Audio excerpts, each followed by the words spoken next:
આજે આપણે ચા કોફી કે દૂધ સાથે નાસ્તામાં સર્વ કરી શકાય તેવા એકદમ ક્રિસ્પી અને ટેસ્ટી ખારા શક્કરપારા બનાવીશું। આ શક્કરપારાને આપણે એકવાર બનાવીને આખા મહિના સુધી સ્ટોર કરી શકીએ છીએ। સૌપ્રથમ લોટ બાંધવા માટે મિક્સિંગ બાઉલમાં મેં 2 કપ અથવા તો 250 ગ્રામ ચાળેલો મેંદો લીધો છે। તમે અડધો ઘઉંનો લોટ અને અડધો મેંદો પણ લઈ શકો છો। તેમાં મસાલામાં 1 ચમચી અજમાને આ રીતે હાથેથી ક્રશ કરીને ઉમેરીશું। તેની સાથે 1 ચમચી અધકચરું વાટેલું જીરું, 1 ચમચી મરી પાવડર અને સ્વાદ પ્રમાણે અથવા તો 1.5 ચમચી જેટલું મીઠું ઉમેરી મસાલાને મેંદાની સાથે સરખી રીતે મિક્સ કરી લઈશું। મરી પાવડરના બદલે તમે 1 ચમચી લાલ મરચું પાવડર અને અડધી ચમચી હળદર પણ ઉમેરી શકો છો।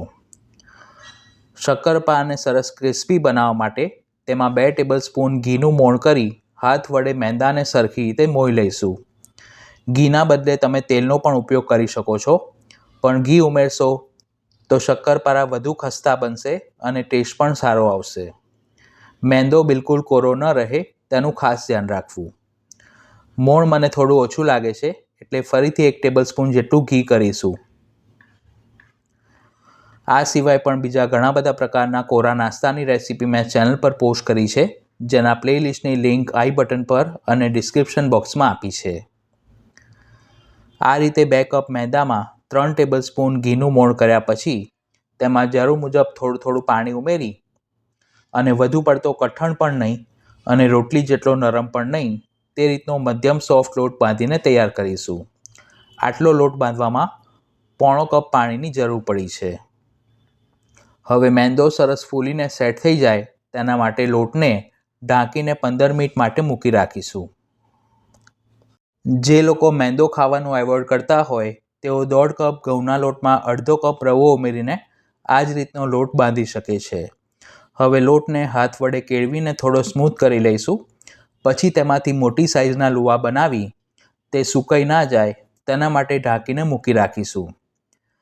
તેમાંથી એક લુવાને આદરી પર મૂકી મધ્યમ પાતળી ગોળ રોટલી વણી લઈશું। અત્યારે આપણે સાદા શક્કરપારા બનાવી રહ્યા છીએ, પણ જો તમારે પડવાળા શક્કરપારા બનાવવા હોય તો આ રીતની પાતળી રોટલી વણ્યા પછી તેના ઉપર સાટો લગાવી અને બીજી રોટલી મૂકવી અને પછી રોલ વાળી અને શક્કરપારા વણવા। ચપ્પા વડે 1 થી 1.5 ઇંચની પટ્ટી કાપી અને ડાયમંડ શેપના શક્કરપારા બનાવીશું। જો તમારે આ લોટમાંથી ખારી પૂરી બનાવવી હોય તો તેની વિડીયો મેં અગાઉ ચેનલ પર પોસ્ટ કરી હતી, જેની લિંક આઈ બટન પર અને ડિસ્ક્રિપ્શન બોક્સમાં આપી છે। કઢાઈમાં જરૂર મુજબ તેલ લઈ તેને ગરમ કરીશું।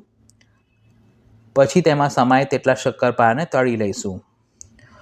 તળતી વખતે ગેસની ફ્લેમ અને તેલનું ટેમ્પરેચર બંને મીડિયમ હોવું જોઈએ। આ રીતે શક્કરપારા તળાઈને તેલમાં થોડા ઉપર આવે એટલે જારા વડે ફેરવતા જવું અને બંને બાજુથી લાઇટ ગોલ્ડન બ્રાઉન રંગના અને ક્રિસ્પી થાય તે રીતે તળી લેવા। એક બેચને તળવામાં આશરે 3 મિનિટ જેટલો સમય લાગે છે।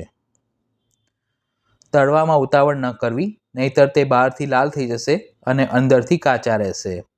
તળેલા શક્કરપારાને એક પ્લેટમાં કાઢી રૂમ ટેમ્પરેચર પર ઠંડા થવા દઈશું અને વારાફરતી બાકીના લુવામાંથી પણ આ જ રીતે શક્કરપારા મધ્યમ ગરમ તેલમાં તળી લઈશું।